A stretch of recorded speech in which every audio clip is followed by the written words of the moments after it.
we only see numbers like 34, 44, we don't have all the voted. And I think this will become another test for the country and our patience. It's also, I think the reason there's so much anxiety is that I think, and I've gotten a fair number of these texts, and I'm sure you all are as well, it is fairly shocking. And I don't think it's something that should make us super proud that despite all of the things that just we've seen in the last 2 weeks, even if you could somehow forget January 6th and an attempted coup to overthrow. They just don't stop. An attempted coup. I mean, the man just beat her. If I was them, I'd shut up. It's embarrassing to know that Donald Trump beat Kamala Harris.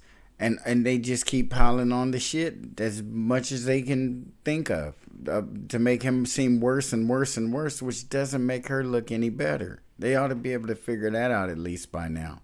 She lost. And Joy Reid, she don't give up. She's like stressed the hell out. She's like, don't get it. Why can't everybody see it the way I see it? Let's look at it like this, folks. The country is divided damn near down the middle. 53 to 40, 49. It's right there. Right at the 50% mark, damn near. It's pretty goddamn close. A significant shift either way will turn things on its head. She's sitting here acting shocked because half the country elected Trump.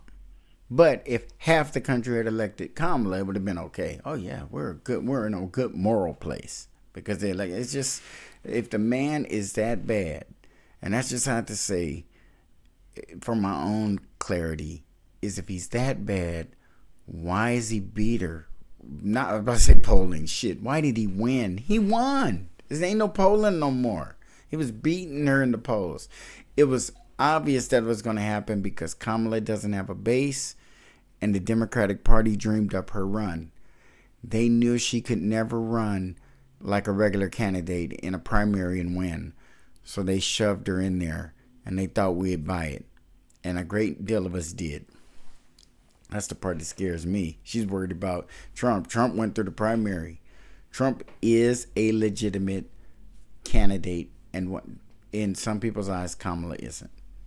Vice president doesn't automatically get the nod.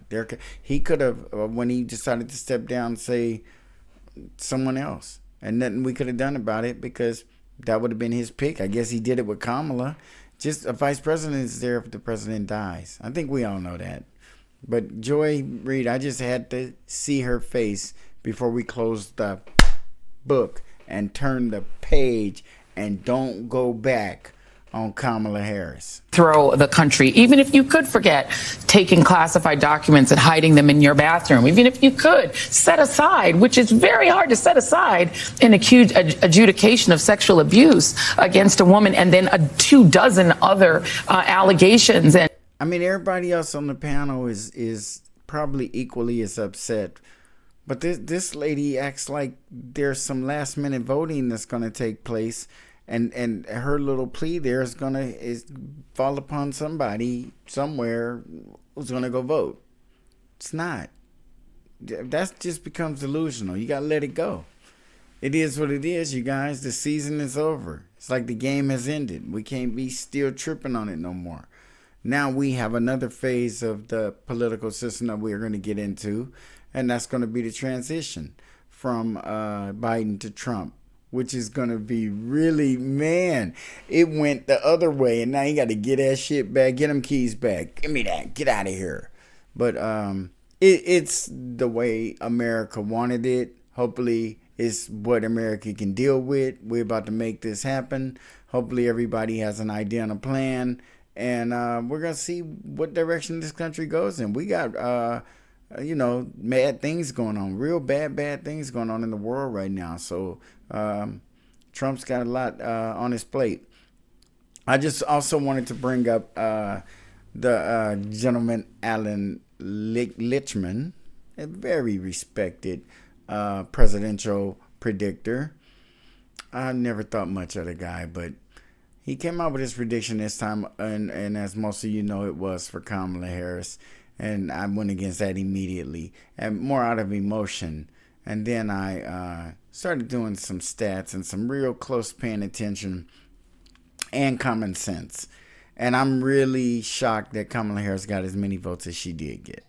I'm just am. But she did better than expected, and she still lost the Electoral College and the popular vote. But she did better than I expected. I really thought he was going to rout her. I thought he was going to flip some blue states red. I really didn't think that enough people in this country had enough confidence in Kamala Harris. But I was wrong, and we're going to move forward. It is what it is. And hopefully we'll all get the best out of this in our country, because we are all fellow Americans.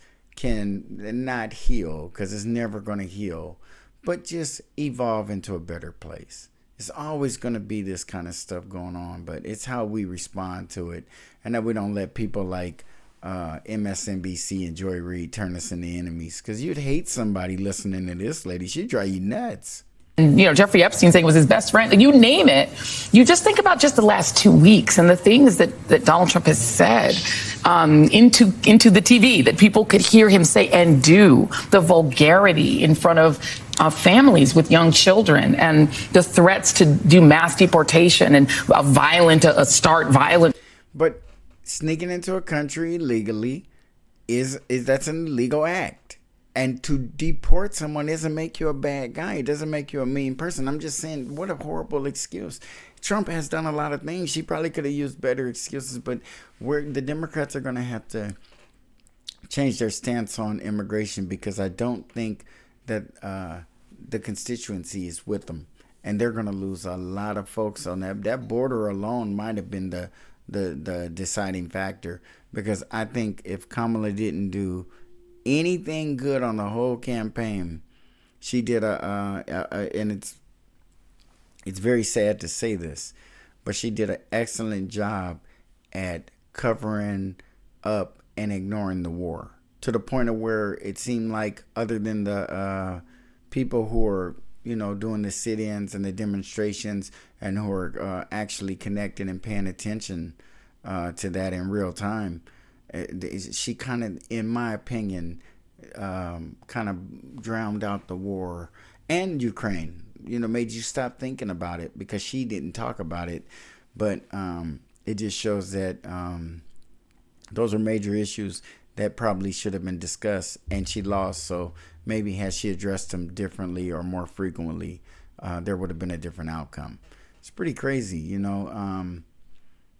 When I hear about, you know, people known for predicting, like that Lichman guy, and now myself, because I am 1-0, you know, I've jumped into the Nostradamus predicting, and I think I should do pretty well, because I don't be getting caught up in emotion. I don't be getting caught up in all that stuff.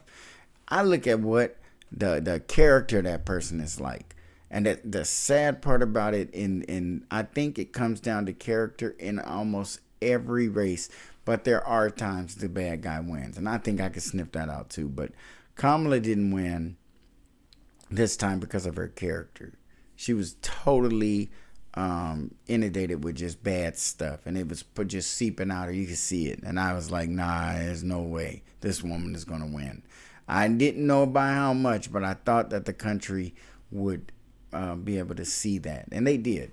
And I'm proud of the country, because everybody always talking about what a shithole this is and how bad off we are, and we're healing, and it is what it is, you guys. But we're going to have to do better for the people who need to be done better by, including the immigrants. We're going to include them.